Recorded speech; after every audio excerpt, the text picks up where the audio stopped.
Hello students, in today's video we will be discussing about your IAT 2025's paper analysis. So we'll see what portion of questions were asked from class 11th, what portion were asked from class 12, and what are the expected cutoff range that we can expect this year. So without any further ado, let's begin. Hi, my name is Yashika from SciAstra.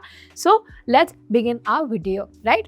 So if you look at your overall weightage, so from class 12th you had 62% of the question paper and class 11th weightage was 38%, right? Now, if you look at subject-wise distribution for biology, from class 11th you had 8 questions and from class 12 you had 7 questions, so total 15 questions. Chemistry, 5 questions were from class 11th and 10 questions were from class 12. Now for mathematics, again there were 5 questions from class 11th and you had 10 questions from your class 12. Physics also the same, 5 and 10. Overall you had 60 questions, right? Now let's look at the subject-wise detailed analysis. If you look at biology subject, your class 11th, it highly focused on your animal kingdom, cell structure, biomolecules and your human physiology.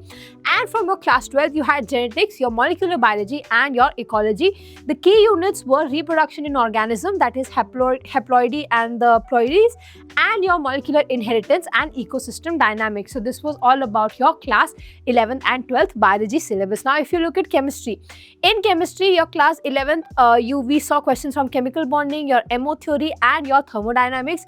From class 12 you had massive weightage on coordination compounds, your electrochemistry and your organic mechanics, and your advanced organic reactions were also asked, and even questions from atomic structures were asked. Now coming to chemistry analysis, from class 11th you had special focus on chemical bonding, your MO theory and your thermodynamics. From class 12 you had massive weightage in your coordination compounds, electrochemistry and organic mechanism. There were advanced organic reactions also, and you had some questions from atomic structure, that is the Bohr model, trends, etc. Now coming to your mathematics section saw questions from permutation and combination, probability and your basic trigonometry from class 11th. Class 12th you had dominance of calculus, that is integration, differentiation, vectors, matrices and your determinants. There were complex number geometry, your conic sections, that is your ellipse and tangents, which many students struggle with, and you had your sequences. Now if we talk about your physics, in physics class 11th we had questions from laws of motion, work, power and energy and your thermal physics, your Stephen's law, etc. Class 12th you had heavy focus on electrostatics, your magnetism, optics, especially your prisms and your polaroids and your modern physics. Now if I come to your physics breakdown, there were laws of motion, work, power, energy and thermal physics, that is Stephen's law, from your class 11th, and in class 12 there was special focus on your electrostatics, magnetism, prism, especially optics, your prism and polaroids, and you had questions from modern physics, and there were some impact units like trajectories in magnetic field, de Broglie wavelengths and your capacitor circuits, right? Unit wise, if you see the strategical highlight, in biology you had genetics, ecology, and here you had questions that were actually clubbed from both the units. That means questions were actually mixed and it combined concepts of both your cell unit, your ecology as well as your genetics.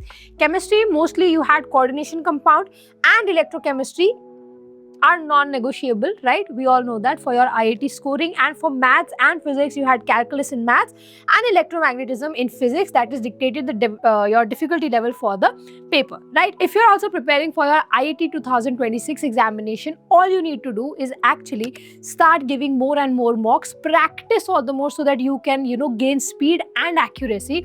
And if you want to know where you can find actual paper related questions or an exam paper based on the exact pattern, the exact trend, then don't worry, because SciAstra is here. We have got for you our IAT mock test series and our IAT everything test series, which is available on the website.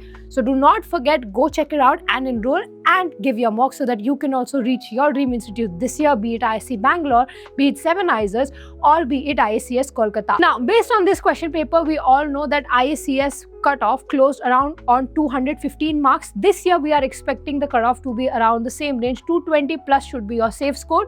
If you are planning to go to IISER Pune or institutes like that, keep your cutoff up to at least 200. And if you just want to get admission in any of the IISERs, then personally I would suggest keep your marks between 135 to 145 for a safe score. If you have any further questions, query, you can tell us in the comment section below. And if you want to contact us directly, our support team's number would be there in the pinned comment section below. All the best for your preparation. Please stay healthy. Please stay focused because your exams are approaching in under 2 weeks. All the best.